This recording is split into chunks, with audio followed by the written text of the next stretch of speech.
let's get to the race, mate. It starts, as you said, at the Acropolis. What are the feels?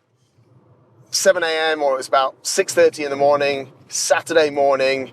What are the feels? Do you know what, actually, I think this is one of the more relaxed start lines I've ever been at. Everyone seemed quite calm. People were taking pictures. I don't remember there being any music.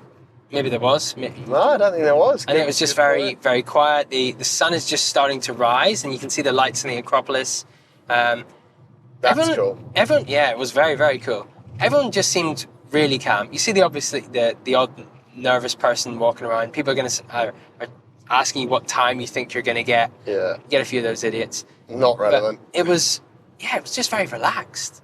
And I felt relaxed as well. It almost felt too calm for the job that was about to happen.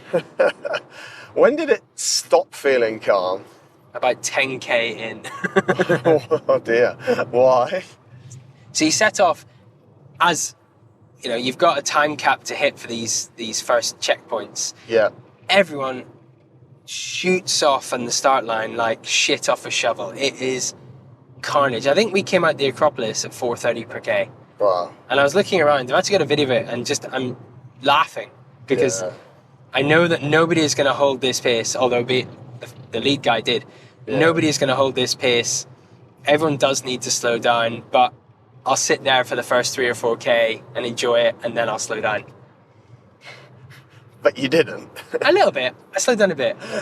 So the first 10k was carnage, basically. Basically, yeah. And then you leave the Acropolis, you leave Athens, and you join this road. Is it? Yeah, the road that runs. It's very similar to right this. now. Maybe just on the right. Yeah. Basically, the edge of a dual carriageway, and you hold a dual carriageway to get out of Athens. They don't close the road. They put some cones at some of the key intersections, and they have some policemen. High risk, danger spots. It's pretty high risk, and the traffic's all behind you, so some of the trucks get a little bit close.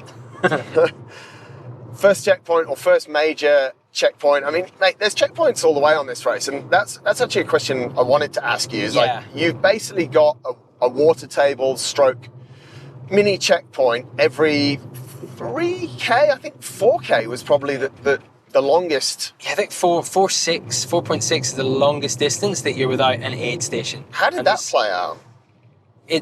I'd had a look at it before. So you get some people that will hit every single aid station, and they'll stop, they'll chat a bit.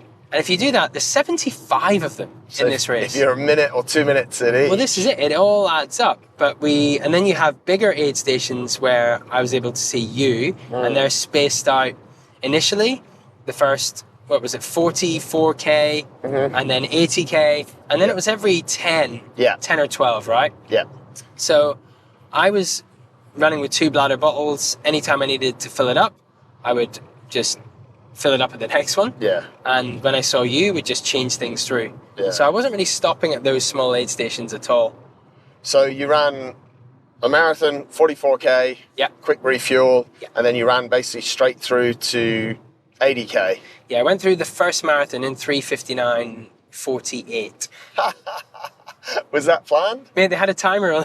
They had a timer and a timing out. And then that's how I knew. Right. I wanted to come in the first marathon in and around 4 hours. The goal was to finish the first 80 in 8, maybe 8.5. Did you do that? Bang on. Yeah, exactly. Yeah. So 80k's in the legs, the pressure's off, you've met the time cut off, and you'd gone pretty much, I mean, like you said, mate, the first 40k out of Athens is pretty rough in places. Then it hugs quite a nice coast road. You go through Corinth, the ancient city, or where the Corinth Canal is, and we can have a whole other history lesson. I'll just show off what I've retained on Google, but we won't.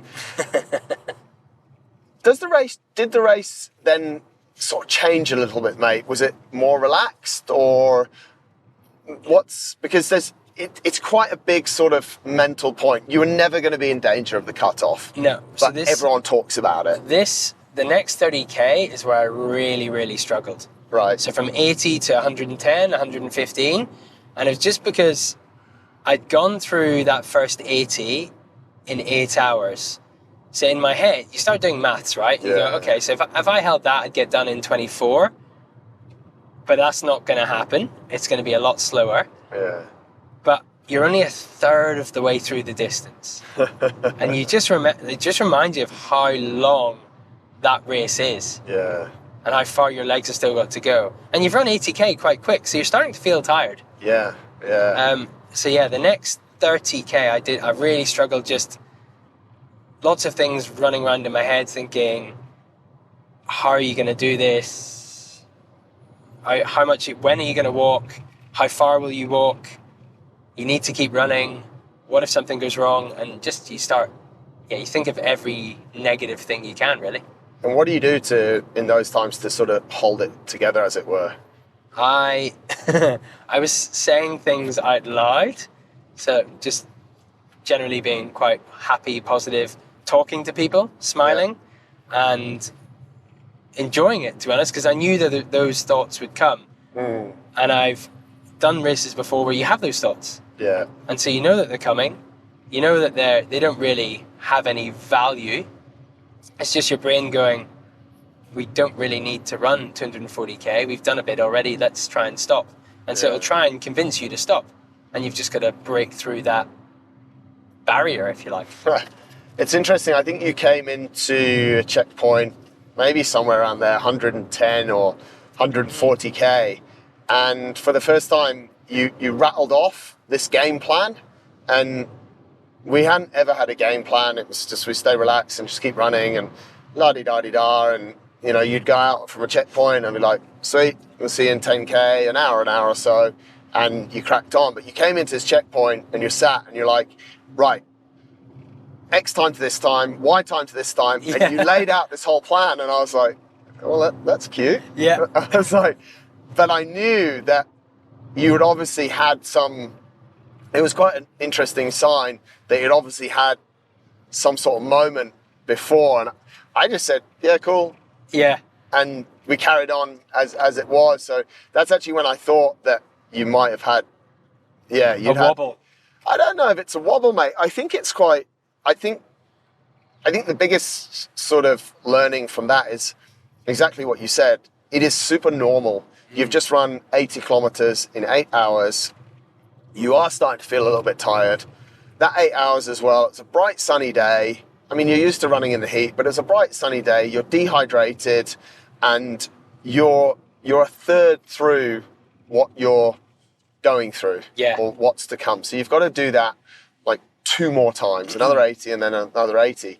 So I don't think there are many people that would have got to that point or even earlier, maybe after the first marathon, because some people might be thinking, it's 5.8 marathons, as someone corrected me. It's good maths. Yeah, I was like, actually, I remember I think coming up with the game plan helps justify things in your head at the time. So you can almost say, if I'm going to go slowly, at least if I have a game plan, in inverted commas, then it's as long as I'm on track. What was my game plan? I remember what it was, actually. It was 100k in the first 12 hours, then another 100k in the second 12 hours, which leaves only less than 50. Yeah. That was it. Something like that. It made absolutely no sense at the time.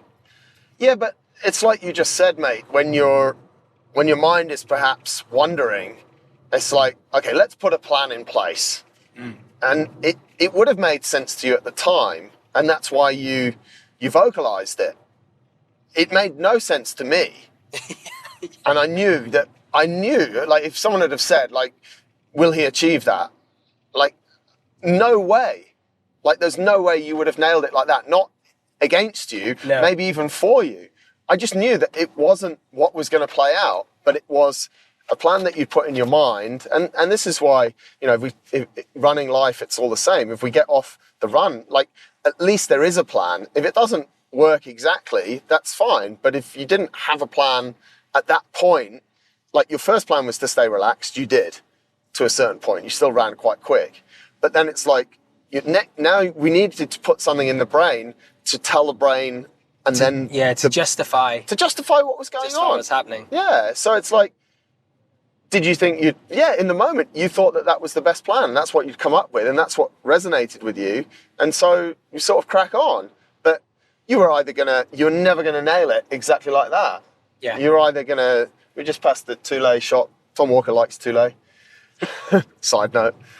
And you then had something to focus on. But if I'd have asked you, you can remember it now. I reckon if I'd have asked you at like 200k, mate, do you remember the plan? You'd have probably been like, because you've replanned, haven't you? Yeah, you just keep adjusting and adjusting and adjusting. The sun set at around 7 p.m. and that marked sort of the 12-hour slot. I think at about 12 hours you'd been in the race. I think at about 6 p.m. or 6:30, I gave you the head torch. For a lot of people, mate, at that checkpoint, I saw, I wouldn't say negative energy coming from them, but they knew that it was the end of the day. They knew that it was a 12-hour point of the race, and they knew that, you know, that was only 100 Ks or something. So again, 140, 150 to go. What were you feeling as the night came? And also, you're actually going into one of the hardest sections for elevation. I was so excited about the night. I think I told you this. Like everyone was nervous about the night, but I was really looking forward to it. For one, it was going to be cooler. I was looking forward to it being nice and cool. The mountain section was meant to be stunning, so I was really excited about going up and over the mountain. Some years they've had snow at the top of that mountain. They've had torrential rain. It's been slippy. When you've run, there's quite a lot of the races that we do like this, they start you just before nighttime. So there's not been many ultras that I've done where you've started in the morning, you've run all through the day, and then you get the night. Yeah. So I was really looking forward to going into the nighttime super fatigued to see if it was any different. Was it? I don't think so. I think actually I had a really good night. I seemed to enjoy the night. I don't remember having any wobbles. It's still a bit early, but I don't remember having any night wobbles in terms of mentally. Physically, yes, but mentally, no. What was happening physically? Everything was sore and hurting, and it's hard to get the body moving. Especially after you stop. Those first few K, after you sit down in an aid station, are a bit tricky to get the blood going again. Yeah, it's... Because as soon as you stop and sit down, your body thinks, great, that's us. We're ready. Yeah. I mean, that's when we sort of, unless there was a need to get hot food in and actually have a rest, that's when I was trying to push. Kicking me out a bit quicker. Yeah, I think so, mate. Because, I mean, it's what you said as well. It's, you know, if you stop 1 minute or 2 minutes at the 70-something aid stations, it's an hour and a half or whatever. But if you stop 5 minutes or 8 minutes at the big aid stations, it also adds up. And we calculated the time you're in the aid stations we put the GoPro on and just let it roll. And we're thinking about making another show, or maybe we chop it into this show, another show about all the outtakes from the aid station. That one will definitely be marked as explicit. That makes me nervous. Yeah, me too, man. Jeff was, as normal PC Jeff, as soon as, he doesn't say anything bad anyway, but as soon as there's a camera on, he's even more quiet. And you and I using foul language and talking bad things. Anyway, yeah, I think, mate, through the night, it was pretty solid. I think I remember saying to you at about 4 a.m., like just a few hours left, just focus for the next few hours, and then it's going to be daylight again. Yeah. And that must bring a lot of, I mean, the game then changes again, doesn't it? Yeah. The hard thing was whenever it got to daylight again, so the sun rose at 7 a.m. and you start doing mental maths again, trying to figure out how far you've got to go, how fast you're moving.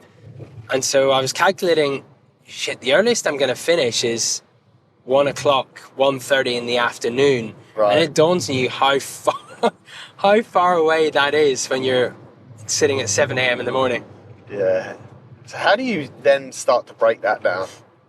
That one was just checkpoint to checkpoint. So I'd say to you, how far till I see you again? You'd say 10K, and I'd be like, cool, 10K. I was just watching the kilometers tick down, and whenever I was really, really struggling physically, I'd break the running down into 100 strides of running, right, maybe 150, and then 30 to 40 walking. And that worked out quite well.